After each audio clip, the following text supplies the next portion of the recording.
Good afternoon, everyone, and thank you for the kind introduction. At the outset, I would like to thank organizers for giving me this opportunity. So, this is the first talk of this conference. I will be talking about individualizing glycemic targets in elderly patients with diabetes. We'll be discussing about safety versus efficacy.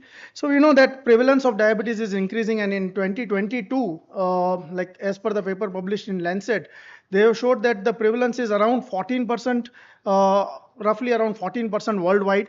And they have estimated that around 21 crore people are living with diabetes in India.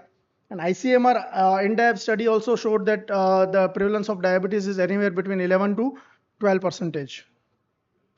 And diabetes prevalence increases with age. It is highest among the older adult age group, particularly in the age above 60 years.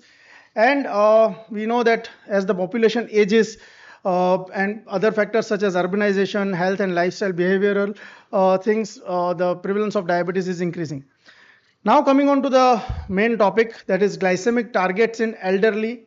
So in next 5 to 7 minutes, we will try to discuss like why they are different, why the glycemic targets are different in elderly, and how they are different. So firstly, as assessment of elderly people with diabetes, we start with categorizing the type of diabetes. Then next is diabetes duration, whether there is presence of any complications, and treatment related concerns such as fear of hypoglycemia. Elderly PWDs have higher rates of functional disability. They have accelerated muscle loss, that is sarcopenia is there, mobility impairment and frailty. Plus, this patient population has coexisting illnesses such as hypertension, CKD, CHD, stroke, and premature death. Plus, there are geriatric problems.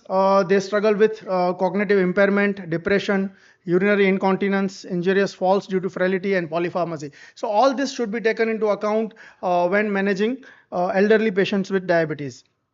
Now, coming on to the frail individuals, tight glycemic control often leads to substantial burdens, that is, dietary restriction, which leads to poor oral intake, weight loss in patient already having sarcopenia.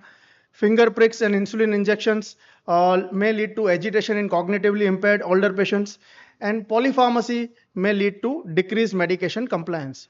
So, as far as goals are concerned, frail older patients, we should focus on quality of life and symptom management. Tight glycemic control may impose like immediate substantial burdens with little chance that they will survive long enough to benefit from the lower rates of vascular complication. So moderate glycemic control may suffice in frail individuals. So the most appropriate glycemic target for an individual depends on two factors: degree of frailty and outcomes that are most important for that patient.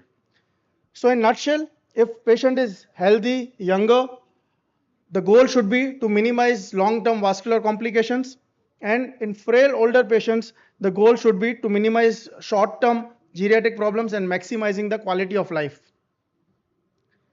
Now, these are the targets in general. To start with, we know that HbA1c should be kept below 7%. Preprandial capillary plasma glucose should be kept between 80 to 130 milligram per deciliter, and peak postprandial capillary glucose should be less than 180 milligram per deciliter.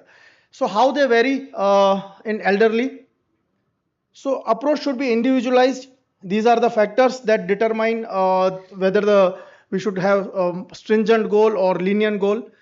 So the factors that favor more stringent goal include shorter diabetes duration, low hypoglycemia risk, low treatment risk, no cardiovascular complications. In these patients, more stringent goal is like favored.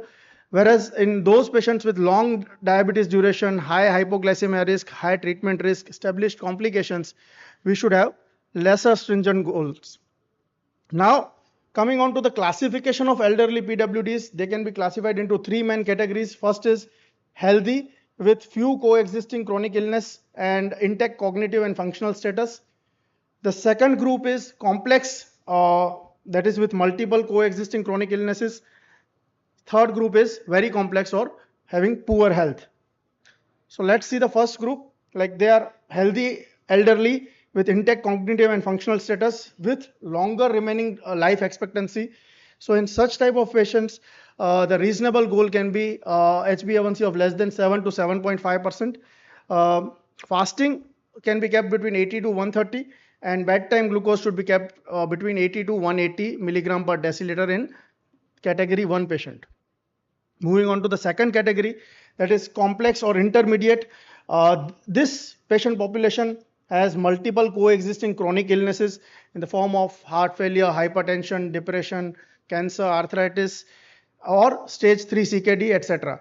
So in such type of patients with variable life expectancy, the goals should be individualized based on the severity of comorbidities, cognitive and functional limitations, whether there is frailty or not. All this should be taken into account when devising the targets for these patients. So these are the targets: HbA1c of less than 8%, and fasting glucose between 90 to 150, and bedtime glucose that is between 100 to 180 milligram per deciliter.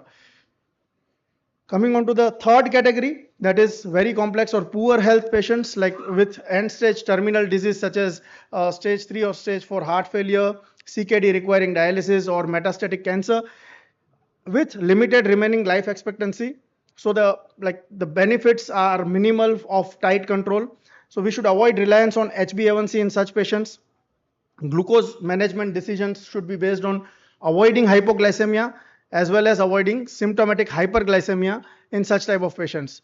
The target should be fasting between 100 to 180, and bedtime glucose can be kept below 200 milligram per deciliter in such type of patients.